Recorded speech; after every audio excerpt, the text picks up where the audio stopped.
what the Democrats probably need to do most of all is, again, find leaders at this point, because we're still not even at the midterms. Yeah. And usually for a leader to come, that usually waits after the midterm, and then the presidential election happens. But I think you got to be creative in this environment, and it's because these are kind of desperate times. You have to think differently, to steal an Apple phrase. You have to think differently here, and think, how can we get some leaders right up to the fore so people can, follow or just be led as to what needs to be done. What needs to be done during these kind of times. And these are unprecedented times. So it requires some creative thinking and unprecedented actions on the part of the Democrats.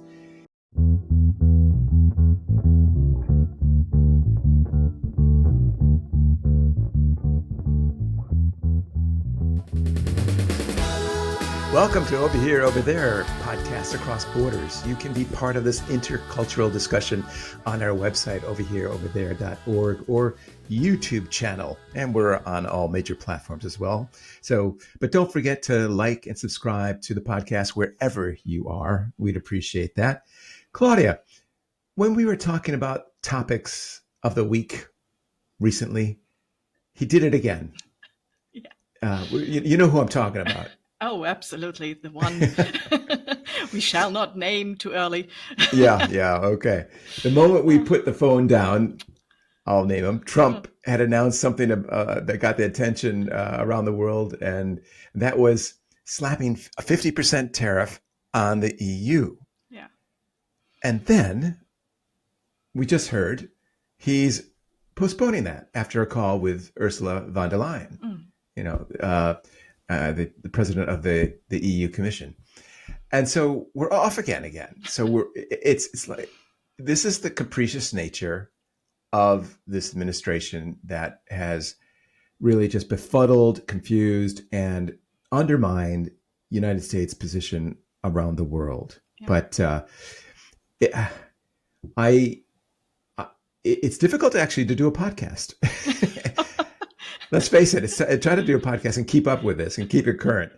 But let's try. We know that, for instance, we're going to get this type of behavior. So that is the normality to all this, right? Yeah, erratic is the new norm. So it seems, yeah, absolutely. But it is really hard to keep up. And I do understand people that actually want to skip a beat here and there and just, listen to news every other day, because by the time you have actually caught up with something that Trump has done or announced or is planning, it might have been quite differently in a couple of hours again. So keep calm. That's basically what you keep calm. Keep your nerves. Yes. Right. Exactly. Isn't that the British motto? And that's been bastardized quite a bit. Keep calm and blah, blah, blah, do something else. Right. But let's go back to the original. Yeah. Keep calm and carry on. That's what's important. But what was the reaction in Europe to all this so far? I mean, first of all, it was a rush of adrenaline, of course, to everyone. And the reaction in Europe was immediate. That was good, and also intense. For example, the German Minister for Economy, Katharina Reiche, she called the move an attack on global trade. And the France finance minister described it as brutal and unfounded. And the European Commission, through President Ursula von der Leyen, called it a blow to the world economy, and made it absolutely clear that the EU is preparing countermeasures. So they already have prepared to a certain extent to anything that might have come that way. And it's a so-called big bazooka. It is the EU's anti-coercion instrument. Is that the right pronunciation, Dan? Coercion. The yes. Anti-coercion instrument. It is a measurement that could restrict the US access to the EU market in finance and in tech, and in other areas like public procurement. So the EU is sort of ready. So when this announcement came that he is thinking about 50% tariffs, the reaction, as I said, was very intense and very firm. Mm, mm. So the message is clear from Europe that Europe, it won't be bullied. It won't be bullied. Right. I mean, it's actually Yeah. a larger market than the United States. But the key phrase that we want to, or key word that we have been talking about is being united, a united Europe. And I think that's what Trump was banking on, as is a lot of autocratic dictators are when they deal with Europe. They think, how can we divide Europe or pick it off or whatever? And so far, they've stuck together. And in fact, it seems like they double down on their unity, which is great. But we'll talk more about that at the end. But and the real problem here is it'll cause pain, a great deal of pain, as it hasn't necessarily happened just yet, but it's starting to have an effect on the U.S. economy, and it'll have a lot of pain for a lot of millions of Americans, including a lot of MAGA people in Trump's orbit. So it'll be interesting to see what the reaction is, over time. The question will probably be, do they actually, those supporters, those MAGA people that are now being affected by it financially, will they pinpoint it to Trump, or will they find another scapegoat and believe that it is due to some other ongoings in the world? That is one major question that time will tell where it's going down. But I am absolutely with you. It is already showing, and it will get much worse, that it hurts so many people where it really, really hurts, and that is financially. Yeah. And this will come to a head in the midterms. We'll really see where the barometer of Trump's popularity is. We know that it's now into the 30s, which is terrible, especially for someone who's just passed his first 100 days. It's still early in his presidency. That's terrible. And so the midterms will be the litmus test, power litmus test, because the House might go to the Democrats. Senate, there's a chance, who knows? And that'll have all sorts of implications, as we can talk about, as far as Trump getting through his agenda, or the actions that he's taking as far as executive orders and things like that, and certainly impeachment possibilities as well in the House, and what happens in the Senate. So the midterms are a high watermark as far as the power in Washington goes. But it'll be pivotal for the future of American governance and the resilience of its democratic norms. I fully agree that this is going to be like a litmus test for Trump and his politics and his supporters. But I also see that those midterms are only one and a half years away now. So it isn't that long.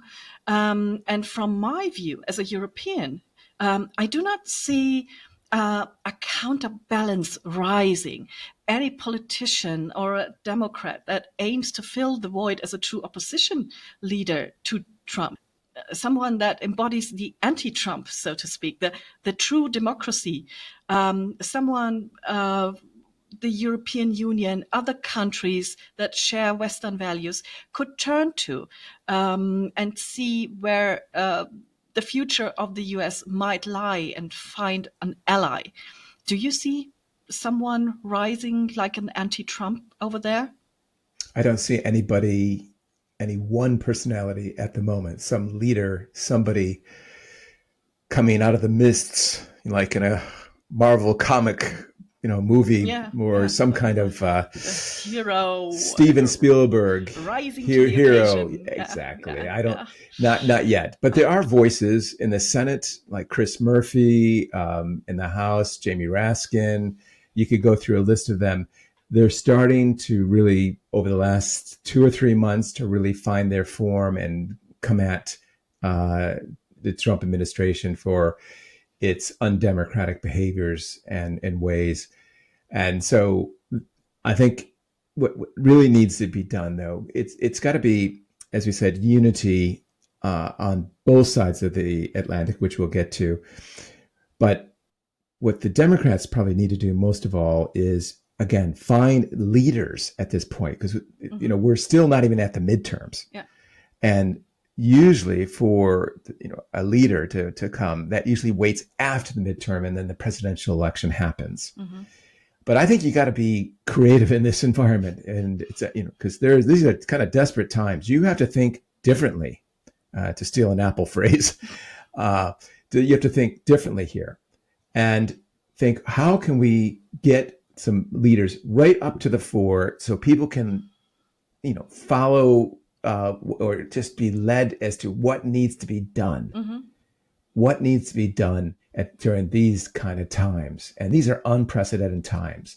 So it requires some creative thinking and unprecedented actions on the part of the Democrats.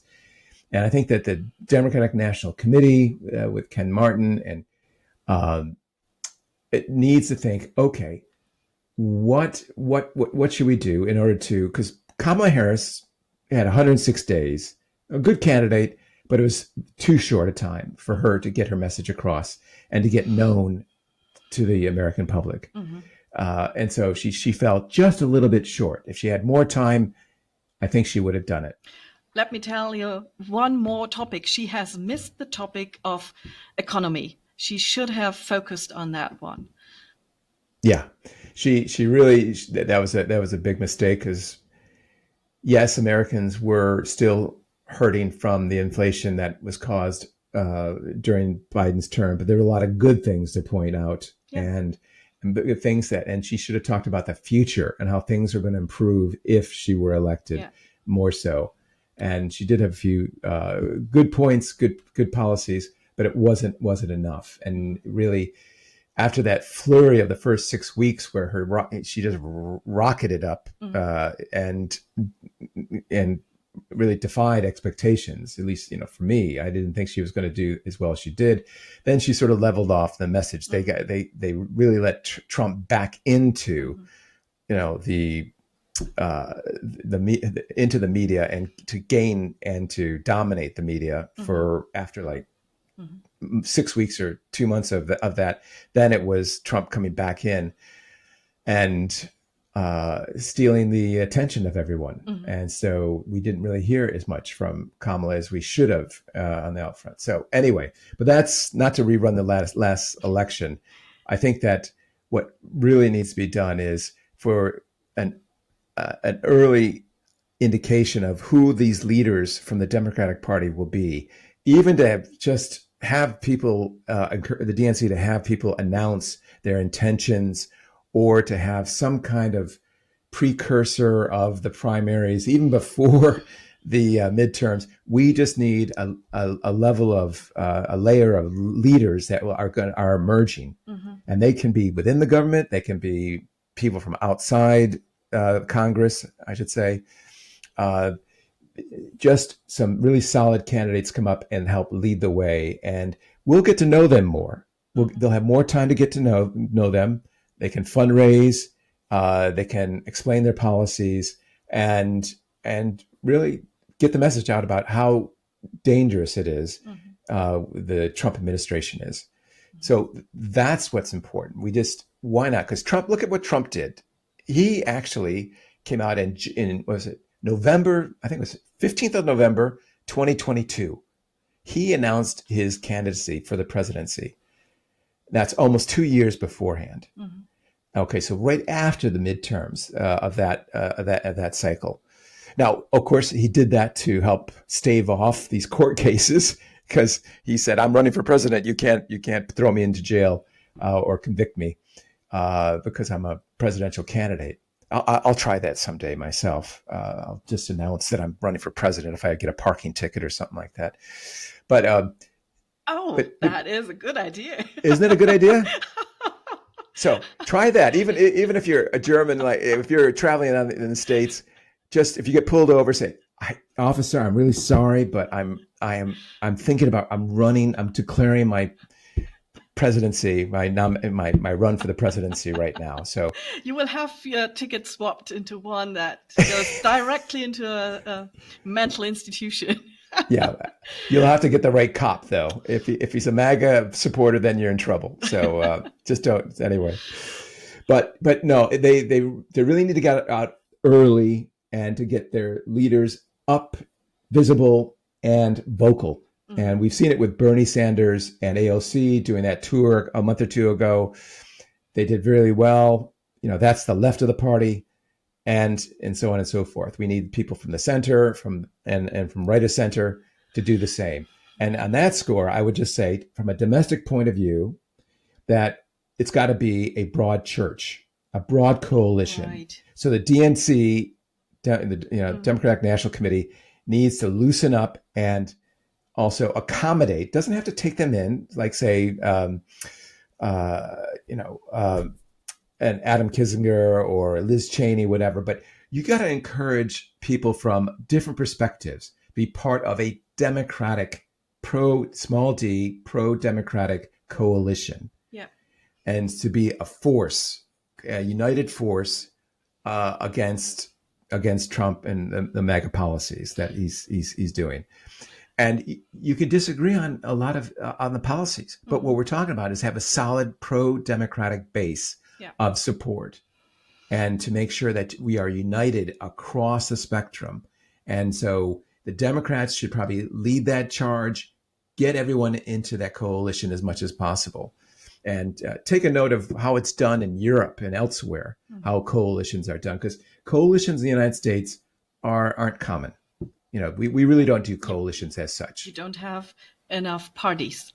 Yeah. Well, and I just say, well, I'll get off my high horse in a second, but I'll just say internationally, we also have to reach out and look at countries that are especially in the Western Hemisphere, but throughout the world, that are pro-democratic, and really form partnerships with them internationally as well. So we need a full court press, both domestically and internationally, to unite. So, because right now, as you mentioned earlier, the United States' position in the world is sinking, and sinking fast. So for the United States to recover from this, we have to show from a pro-democratic side of things that this won't last forever, and the pro-democratic organizations will be back in power. We are going to win next time. And so don't count us out. Don't leave us. Yes, this is a difficult time for everyone, but don't count us out. That is a very, very good point. And you said the word unity, and that the shared values and the goal of saving democracy must rank higher than any inner party differences, opinions on smaller matters. That is all still fine, but we have to come together and unify under this united goal, actually, that we are all after, and that we have to save democracy. And actually, I think the US can look at the EU at the moment, because Europe, as such, is absolutely famous for its diverse history, all those little countries and nations, and they are so different. We've experienced it. Within an hour, you are in a different world. They speak different languages, they have their traditions, and all that is so valuable and wonderful. But still, in this global world that we are in, we have to also think about the higher stakes that are at risk, and therefore find the common in our differences. And that is in the EU, that we share Western values, democracy. So when it comes to politics and when it comes to economy, we need to speak with one voice, and we need to be dealing for the interest of everyone, for the best of everyone. And that is best done if it's in a united voice, in a unique voice. if it's in one voice, I mean. So the US could actually learn a little bit from how the EU is doing it at the moment, because it is always a balance, and there are always negative points, and you can always criticize.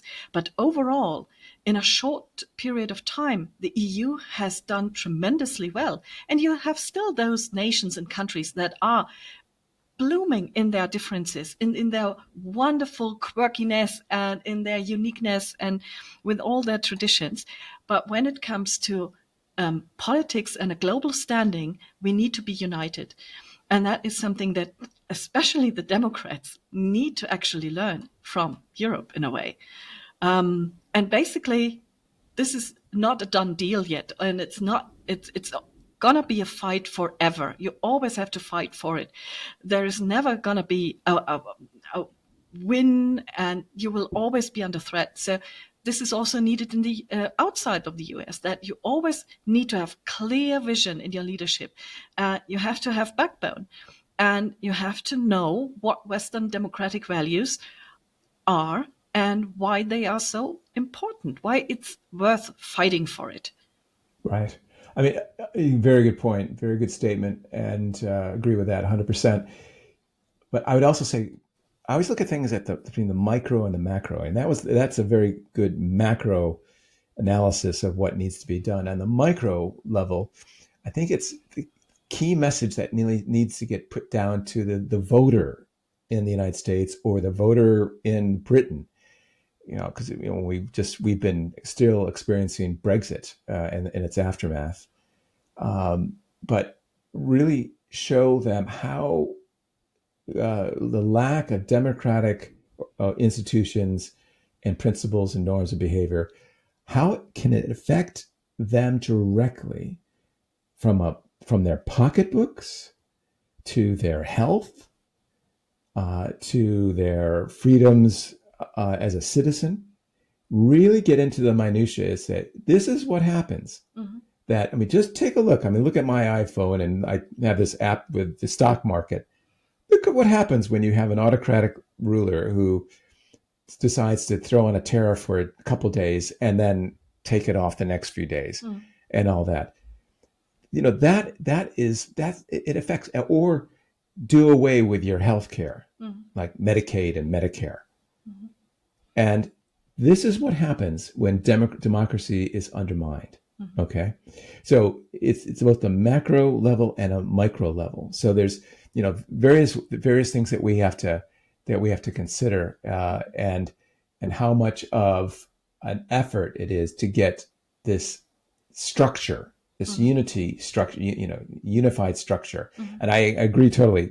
The EU seems to be doing a heck of a lot better job at being unified. And here we are.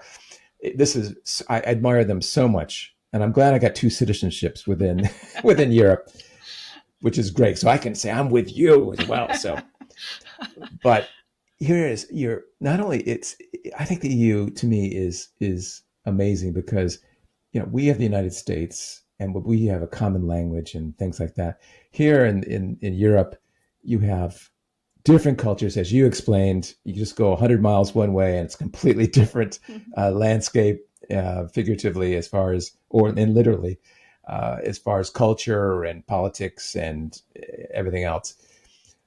But the EU is unified behind a common principle, common EU principles of the common good of all. And you can see the benefit that's happened. Sure, there's lots of things wrong with it still, a lot of things to be worked out, but they're certainly doing a better job than seeing the division that is taking place over in the United States. Mm-hmm. Mm-hmm.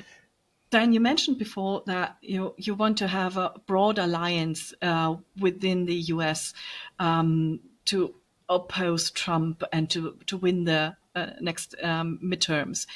But what about other alliances? I mean, do you think that, the EU, for example, and other countries that share Western values, democratic values, like Canada, Australia, New Zealand, do you see them in the need to step up and form a new alliance as well? I think they have to, one, watch out for themselves. No, that's number one. And Canada, for take that as an example, has done that really, really well, really well. And they've gotten a lot of sympathy and empathy from people in the United States. Because, I mean, I grew up an hour from the Canadian border, and I consider Canadians almost very similar to Americans. They won't. I mean, they're different. Different. Certainly a different country, but I really appreciated them. Friendliest of borders going until Trump came along. Mm-hmm. So there's a lot of goodwill still with Canada that the American people think towards them, but Canada is doing a good job. They are going out and finding alliances. I mean, the King makes a visit, opening up Parliament. It's finding, it's really circumventing the United States. It's looking for different markets. France, let's go to France. France is doing the same thing. They don't miss a beat. President Macron does not miss a beat. When he sees an opening, he will fill that void and become like, we are the leader in this area now, or we are going to sign this accord with Vietnam and these Asian countries. Mm-hmm. He doesn't miss a beat. And he can see that not only is it opportunist, but it's needed for democratic purposes, to show that there is still countries that they can rely on. These nations around the world can rely on Western democracies to do business and to have friendly relations with. Mm-hmm. And so, whether you think that the United States should be the number one power in the world, leading all the discussions like it has been over the last since World War II, okay, that's what our position is until recently. Mm-hmm. But now it's certainly in question in a big way, and that is being filled by other countries. And other countries we prefer not to have that done, and particularly with the likes of China, who is not missing an opportunity either, throughout Asia, throughout Africa, elsewhere. So yeah, do they need to step up and look at and look at alliances? Yes, they do. But my message is also, if we have that unity, form a base of opposition in the United States, and with across with a broad coalition, and work with other countries to that end, then that'll help counterbalance what's happening now. Mm-hmm. And I'd say it is about building resilience against authoritarian tactics, and that's a global goal. We need to find countries and support countries that go and try and build resilience against that. But since you mentioned China, I mean, there is one elephant in the room that hasn't been addressed much yet, but let's talk about that as well, because there is another major shift on the global stage, and that is the rise of the BRICS nations. This bloc now expanded to include countries like Saudi Arabia, the UAE, Egypt, Indonesia, and originally it's Brazil, Russia, India, China, and South Africa. They account for over 40% of the world's economy, and more than half the global population. And unlike traditional Western alliances, many BRICS members don't necessarily share democratic values. What do you think that West should do about that? Is that something that we can just watch? Or, I mean, the BRICS might become an economic powerhouse that threatens, for example, the EU's position on the global stage. How should we address that? I think that the one thing that they got going for them is that economic power that they could wield. But they all do something different, don't they? Saudi Arabia with its oil, China with its manufacturing, India with its high tech pharmaceuticals, large population, highly educated. They all have something unique. So what binds them together besides just being opposed to the United States or Western democracies or the EU? So, but they do meet and they do strategize. Mm-hmm. So that's different. And I think that the thing that one could do is look at it both from a bilateral and a multilateral. Now, multilateral, you're not going to get that from Trump. He's going to stay away from that. So that's going to hurt in the United States, because he doesn't like to get into those. So it's bilateral. So he's doing that. He takes a trip to Saudi Arabia, which, of course, he's doing side business for his business empire as well while he's doing it. But it's something that it's how business is done currently in the Middle East, mostly on a bilateral basis instead of on a multilateral basis across the Middle East. That's just nature of that region. So it's a bit of a mixed bag as far as the BRICS go and how to relate to them.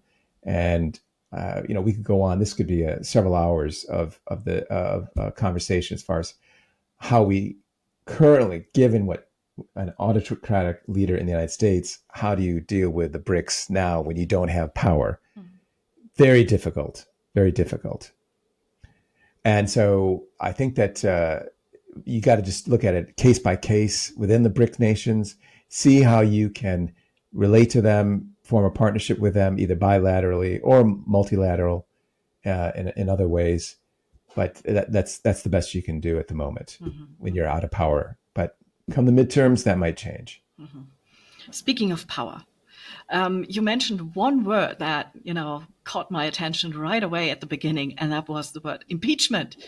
Do you think that there is a realistic chance of another impeachment for Trump if he continues like he does at the moment? I think impeachment, if the Democrats win in the midterms in the House, yes, I would put at least even money that he'll be impeached for. Take a number of things that have happened over the first, even the first 6 months of his tenure as president, and we'll see what happens over the course of the next year or so. So the House generates the impeachment articles and votes on it, and then it goes over to the Senate and for a trial, if the trial happens. Now that is the big question. So will he get impeached? Yes. For the third time, yes. I would bet he would be. He would be for some number of reasons. Would he be convicted? That's the question. And I think he's only convicted if he is looked at as a liability for their chances in 2028.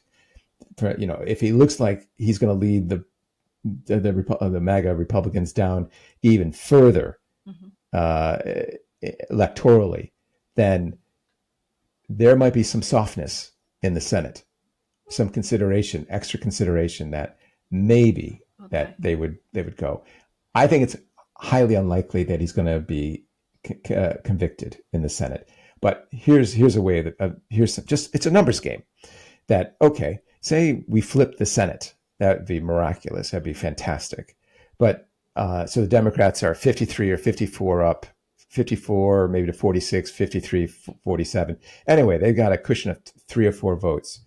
Then you get possibly 8 or 10 senators, Republican senators, more moderate, who will vote for convict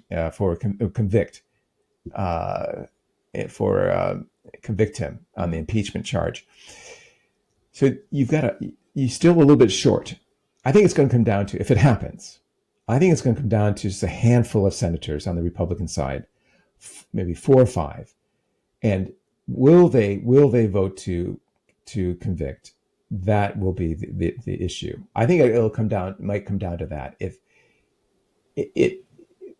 but also along the way, like with these trials, his court trials that he had in the run up to the election, that gave Trump actually more air, more airtime, and it really galvanized his base and helped him coalesce his support going into the election. So there could be unintended consequences. I'm sure the Democrats would fear that, but I think they got to do their job. Number one, you got to do your job. You're elected. You got to do your job. And if someone's done something wrong, you've got to do your job and assess that and impeach him if that is the case. Okay. And it's not a legal action. This is a congressional action. It only happens in the Congress, not in the courts. Okay, so this is something that will happen in the U.S. House of Representatives and then later in the Senate. So unlikely. I wouldn't put my hopes on it, but it'll be interesting to see how close it gets if the Democrats do well in the midterms. Well, my takeaway is every single person matters, whether it's a politician in the House of Congress or a voter. Everyone matters. And whether you are in Berlin, in Boston, in Washington, Paris, Sydney, the future of democracy depends on each and every one of us, across borders, across parties, across generations. And definitely we cannot afford to be divided when the stakes are that high. Yeah, that's Sarah. Amen to that. Amen to that, sister. That's a powerful message. Now that you know that I lost faith. Listen to Claudia. Listen to Claudia. I'm back. Yeah, she's back. She's the one. But anyway, maybe we should end it there. But we should say thank you to all our listeners for sharing, for our listeners for sharing this podcast, and in general for joining us on Over Here, Over There. If you want to be part of the conversation, visit overhereoverthere.org or find us on YouTube. Like, subscribe, and let's keep building bridges, because democracy needs all of us now more than ever, as Claudia says, and I fully support her in that. So anyway, stay tuned for another unmissable episode, and thank you for being over here, over there.